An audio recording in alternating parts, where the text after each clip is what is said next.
You will not believe what went down at the airport. Seriously, this is the kind of story that makes you question humanity, airline rules, and how one person can wield entitlement like a superpower. Picture this. You're exhausted, juggling a baby, luggage teetering like it's auditioning for a circus act, and then, bam, a Karen appears. Not just any Karen. This is a type of Karen who treats public spaces like her personal kingdom and misery like a hobby. And today, her target was my baby. She stomped up, planted herself in front of me, and demanded my baby's bassinet seat like it was the last designer handbag on earth. Her face radiated entitlement fury and a kind of airport raid chic I didn't even know existed. I blinked, slowly. Then again. Did she seriously just ask for my seat? Yes, the bassinet seat I had reserved months ago, while juggling spreadsheets of travel plans and screaming infants on hold with airline customer service. And she spoke like the universe personally owed her this favor. So I smiled. Calm, cool, collected, platinum member style, which, as everyone knows, comes with rights, perks, and a lifetime supply of smug satisfaction, reserved for moments exactly like this. "Excuse me," she snapped, voice rising like a fire alarm on steroids. "My baby needs this bassinet seat. You're in my spot. Can't you see?" And here's where comedy meets jaw-dropping audacity. She whipped out a printed boarding pass like it was a declaration of war, holding it up as if it were a sacred scroll. For a split second, I almost felt guilty. Almost. Then I remembered. I booked this seat months ago. Screenshots? Check. Confirmation emails? Check. Possibly the entire life story of every airline employee who ever assisted me? Double check. Meanwhile, Karen looked like she was auditioning for a reality show called Airport Tantrums. Karen Edition. Most people in my shoes might sigh, roll their eyes, or politely argue. Me? Oh no. I went full platinum mode. I leaned in slightly, smiled sweetly, and said, "Oh, you must be mistaken. I'm actually seated here with my baby. This seat was reserved back in June, along with my platinum perks, which, as you can see, include this very bassinet." Her jaw literally dropped. You could hear it echo. She blinked like a confused owl, trying to decode quantum physics. And just as she opened her mouth to argue, the gate agent appeared, a perfectly bored-looking woman who clearly had seen enough Karens to write a handbook. "Ma'am," she said flatly, "this bassinet seat is already assigned. We do have other options if you need one." You'd think that would calm Karen down, right? Wrong. She looked like someone had just stolen her favorite child-themed emoji set. Huffs, stomps, summoning the full spirit of entitlement from somewhere deep in her soul. And the kicker? She whipped out her phone like she was about to personally report me to the CEO of the airline, as if I'd committed some unspeakable crime just by booking a seat months in advance. Meanwhile, I stood there, baby strapped to me, watching the entire performance unfold, trying not to.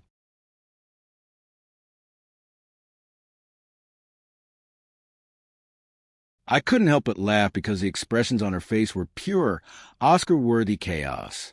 And the best part? Other passengers were filming. I swear somewhere in the airport right now, someone is uploading this with a caption, "Airport Karen versus Platinum Member, Battle of the Bassinet." Just when I thought it couldn't get any more absurd, she tried to grab the bassinet seat herself. Yep, she physically reached over like she was attempting some extreme reality show stunt. That's when the gate agent gently, but firmly, blocked her hand and said, "Ma'am, please step back." And just like that, a simple bassinet seat had exploded into full-blown airport drama, while I quietly sipped my metaphorical popcorn, platinum card in hand, watching Karen slowly realize she had officially lost this round. But little did I know, this was just the opening act. Just when I thought she had peaked, the universe threw in a plot twist worthy of a Netflix drama. Airports, apparently, are breeding grounds for public meltdowns and theatrical performances. So there I was, trying to settle my baby into bassinet, when she suddenly yelled, louder than a jet engine, "This is unacceptable. I demand a supervisor." Then came the flailing, arms waving like a confused octopus, phone spinning through the air, all while pointing at my baby, The same baby snoozing peacefully as if oblivious to the Karen-level tantrum threatening its existence. The line of passengers behind us murmured, some stifling laughter, some shaking their heads like they were members of a secret support group for platinum travelers being harassed by entitlement. One guy even muttered, "Did she just try to take a baby seat from a platinum member? Bold move." It was absurd. And then she escalated verbally, trying to argue her way up the ladder of logic. "I have a right. My baby needs this. You can't just..." Before she could finish, I leaned in, calm as ever, and said, "Oh, sweetie, I think you're confused. This isn't a needs-based allocation system. This is a platinum member booked months ago allocation system. See my boarding pass? See the confirmation email?" Her face twisted through a spectrum of emotions: disbelief, anger, shock, and finally, pure confusion. Meanwhile, a small crowd gathered, quietly documenting the epic showdown. Because honestly, this is a kind of airport drama that makes you forget overpriced coffee and delayed flights. At that point, Karen decided to escalate further. She marched, yes, marched straight to the gate agent's podium, practically dragging the baby carrier like it was a tiny battle standard of entitlement. The gate agent, already clearly seasoned in handling Karens, didn't flinch. "Ma'am," she said calmly but firmly, "we have verified the reservation. You may speak with supervisor if you wish, but the seat is assigned." And that's when Karen got creative. Or delusional, it's hard to tell. She launched into the cry act, arms flailing, wailing louder than my baby ever could, staring directly into a bystander's camera, which was already recording the cinematic masterpiece. Honestly, it was impressive. I half expected her to break into a Broadway number about entitlement. Nearby passengers couldn't resist. Some whispered, "Is she acting?" while others stifled laughs behind their hands. I swear one guy even... The guy behind us clutched his latte like he was watching the season finale of a reality show. Meanwhile, my baby was asleep, perfect comedic contrast. One tiny human completely unbothered while this adult threw a full-on tantrum over literally nothing. Then came the PSD resistance. Karen whipped out a tiny notebook. Yes, a notebook. She started reading aloud her evidence for why she deserved the Bassinet seat. It was a mix of misread airline policies, angry baby doodles, and what looked like a very dramatic stick figure crying scene. The crowd couldn't hold it in any longer. Phones came out. This was officially viral material in the making. And just when I thought it couldn't get more ridiculous, the supervisor arrived, tall, composed, with a look that said, "I've survived worse than you and I'm still standing." Karen immediately launched into her speech, but the supervisor, without even glancing at her notes, said, "Ma'am, this seat is assigned to platinum member with confirmed reservation. You may book another seat for your infant." The silence that followed could have been measured in heartbeats. Karen froze mid-sentence, staring like someone had told her gravity was optional. Then she did the unthinkable. She turned to the nearest passenger and loudly declared, "Can you believe this? This is discrimination." Perfect timing. The baby stirred, yawned, stretched its tiny arms like a miniature Zen master, completely oblivious to the chaos surrounding it.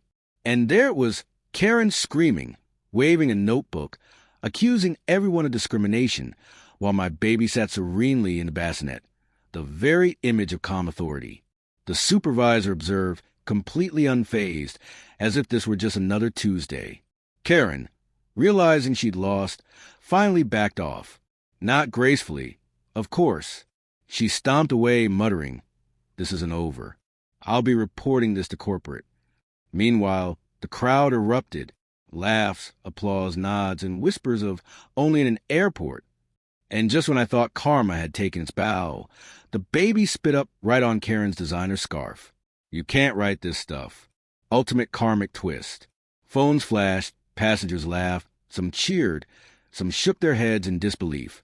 And there I was, holding my very sleepy, victorious baby, thinking, yep, this story is going down in family legend, or at least online forever. Just when I thought the airport drama had ended, Act 3 began. Karen reappeared at the gate. This time, she had reinforcements, a full entourage of fellow travelers she convinced were also victims of unfair bassinet allocation. They stood behind her, nodding solemnly, ready for a dramatic performance in the lobby. She marched up, pointing at my baby. "This is wrong. I demand no, I require justice." Her entourage nodded in unison like poorly directed courtroom extras. I had reached my platinum member Zen level, calm, collected, armed with all the proof in the world. I leaned in, smiled sweetly, and said, "Mom, the Bassinet seat is fully assigned. I booked it months ago. My platinum status ensures priority seating. I'm sorry if that inconveniences you." Her reaction? Pure cinematic gold. Jaw dropping. Phone whipping out to live stream her injustice. Only for the gate agent, now thoroughly entertained, to gently confiscate it. "Ma'am," the agent said, "please step back. This is your final warning." And then things got wild. Karen somehow involved airport security. Suddenly, we had a full-blown spectacle.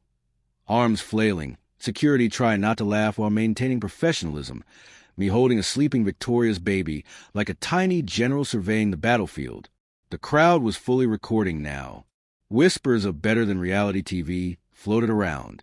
One kid even shouted, "She's crazy," eliciting chuckles from nearby passengers. Security asked what was happening. Karen, in full dramatic fashion, explained I had stolen her baby's bassinet seat. Officers glanced at my boarding pass platinum card, and baby snoozing peacefully. Supervisor nodded approvingly. One security officer muttered under his breath, "She really picked the wrong person today." Karen, realizing defeat was inevitable, resorted to her ultimate weapon, public outrage. She shouted about discrimination, favoritism, and poor treatment of regular passengers. She even tried to grab a nearby megaphone. Security intervened before she could make public declarations. And then, the universe added the final touch. My baby sneezed directly onto Karen. Scarf, designer bag, dignity, all affected. Crowd erupted in cheers, laughter, and applause. Phones flashed everywhere. Karen froze mid-sentence, mid-scream, mid-outrage. The bassinet was safe. Platinum had triumphed. Karma, delivered by a tiny sneezing human. Finally, she stomped off, muttering about reports, complaints, and lawsuits. I packed up my baby, my sanity mostly intact, boarded the flight, and realized only in an airport could a bassinet seat turn into a comedy showdown worthy of a special. As I walked down the jet bridge, passengers giving subtle nods of approval, I knew this story had it all: entitlement, chaos, absurdity, and ultimate baby justice. Somewhere in the back of my mind, I knew this tale would haunt her social media forever, while I'd tell it at every family gathering with dramatic flair. Because let's face it, airports are magical places where babies, Karens, and platinum members collide. Comedy writes itself here. If you enjoyed this story, hit that subscribe button. Every subscription motivates me to bring even more outrageous HOA and travel dramas. Don't forget the bell icon so you never miss a new story. See you in the next episode, where justice gets even sweeter.